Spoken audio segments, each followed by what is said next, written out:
It was the kind of birthday no child should ever have, one where the candles burned too long, the frosting started to melt, and the only sound was the ticking of a clock. 8-year-old Emma sat in her wheelchair at the long table of the fancy restaurant her father had rented out entirely for her. Balloons floated above her like forgotten dreams, and the giant pink cake in front of her glistened with untouched perfection. But there were no guests, no laughter, just her and the quiet ache of being alone. And then, as the last candle flickered, a voice broke through the silence. "Hey, mind if we join you?"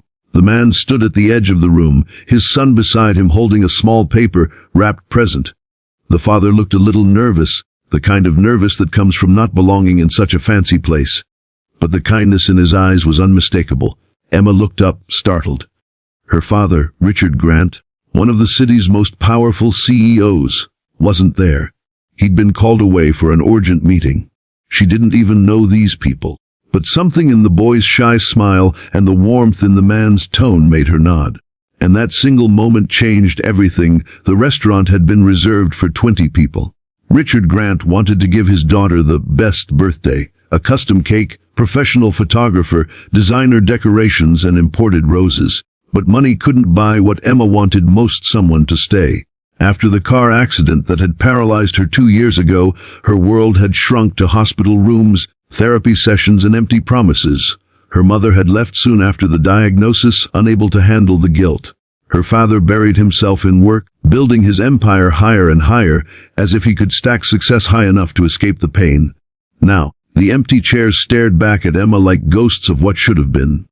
The man who had approached, Daniel Cooper, wasn't supposed to be there. He'd come to the restaurant with his 7-year-old son Ben to celebrate a little victory of their own. Ben had finally learned to read his first full book after months of struggling in school. Daniel had noticed the empty room, the lonely girl, and something in him refused to walk past. When Emma nodded, Daniel guided Ben toward her table. "Happy birthday," he said softly. "I'm Daniel, and this is my son, Ben. We didn't mean to intrude, but this cake looks too amazing to go to waste."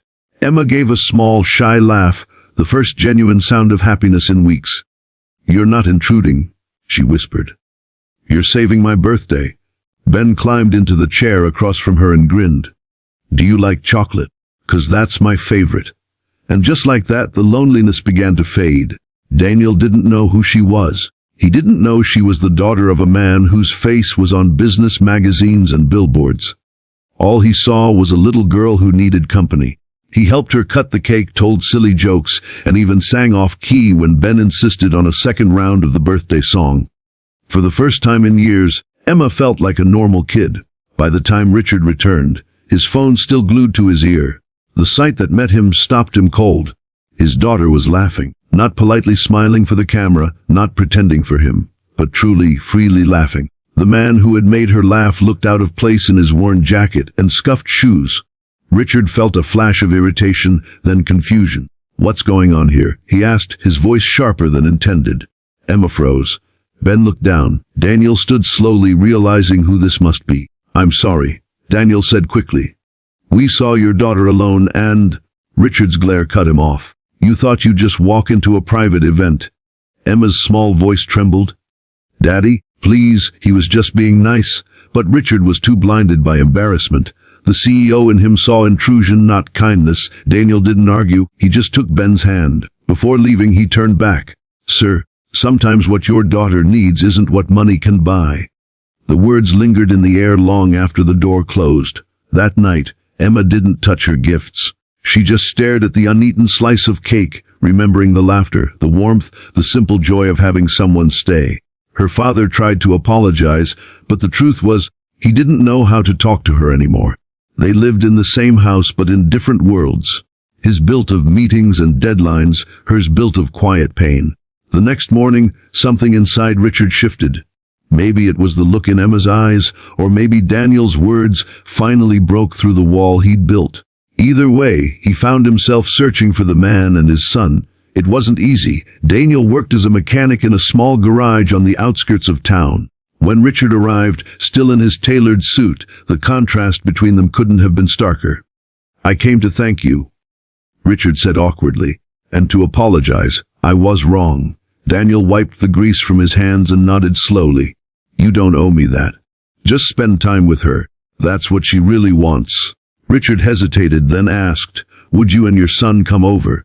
She's been asking about you both.